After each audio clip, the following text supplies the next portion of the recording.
Anytime, you can walk away, with your health and your safety, I view it as a success. Are there things to learn from it? I'm sure the investigation will yield that out, but absolutely. As President Joe Biden mentioned, resources, and this is something that I've harped on in previous interviews as well. Secret Service is a relatively small agency in terms of agents. I believe maybe 3,000 or so worldwide. And so when you think of the mission that you have and you think of protecting sites like the first assassination attempt or sites like the golf course, these types of sites have a lot of different areas where you can have a shooter's nest, as you saw in this particular case, areas of egress, ingress. And so you have to make sure that, you have the appropriate resources to provide that 360 coverage, around sites that you saw yesterday. But what scaling up of resources would actually provide coverage for, say, an 18-hole open-air golf course, realistically? I just wonder if there's enough staff and personnel in the world to make this a completely foolproof scenario for the former president, who, of course, golfs a lot. Right. Yeah, nothing is foolproof. But I think the sheriff mentioned this before in his press conference. He talked about how he felt as though, or he knows that the former president Trump doesn't have, or he's not a sitting president, right? And so he doesn't have the cadre of resources that you might see Joe Biden have. And even with his threat level being high, he still doesn't. Everyone knows when the president is in town. You see the big motorcade. You see the number of local resources, state and federal police. I'm not saying that it has to be to that degree, right? But there has to be some middle ground. And with that middle ground, there's a lot of resources from the local and state level that are involved with that 360 coverage. You're tapping into the county departments, the sheriff's departments, the local PDs.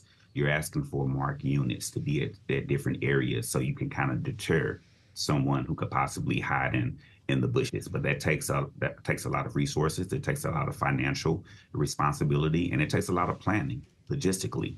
And I think that's kind of where we are in terms of copycat artists and things of that nature that we see kind of coming out the woodworks. Donald Trump today is blaming rhetoric from Democrats for what happened here. Brian, that's, I realize, something that you can't comment on because it's pretty difficult to connect the dots directly to an attack like this. But he's also suggested, since the attack in Butler, that President Biden has essentially slow-walked this issue, that he hasn't been given the resources that he needs despite requests. Can you just speak to the way the service works, how a request would be honored like that, and following what we saw in Butler, why he didn't have additional security? There are a lot of layers that go into getting different resources. And a lot of those layers, ironically, fall on some of White House staff as well. At the end of the day, former President Trump is conducting a campaign, and there's often a kind of a tug of war, if you will, between staff and security. If the Secret Service had their way, President Trump wouldn't go into any open air areas. He would always be in hard areas. He wouldn't do any rope lines. He wouldn't do the things that, as a security professional, put him at danger. But staff, and understandably so, they want him to be seen. They want him to be a man of the people. They want him to reach out and shake hands. And so, that tug of war is a real thing. And so there may have to be a little bit more on the security side in terms of those negotiations as you go from site to site and stop to stop during the rest of this campaign.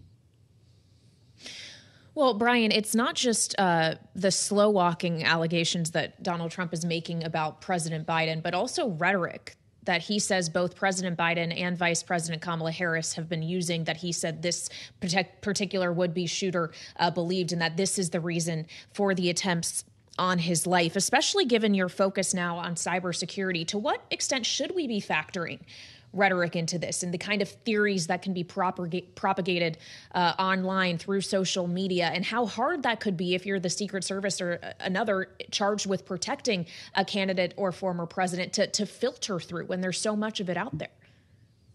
This is where I think interagency plays a critical role. I spent 5 of my federal government years with the FBI as an intel analyst before I became a Secret Service agent, and combing, those sites, looking for the rhetoric, whether it be homegrown militias or international aspects, that interagency communication, and that communication filtering to agents on the ground, agents on the shift, professional staff within the organization, providing threat intelligence, real-time threat intelligence, I think will be very, very important moving forward.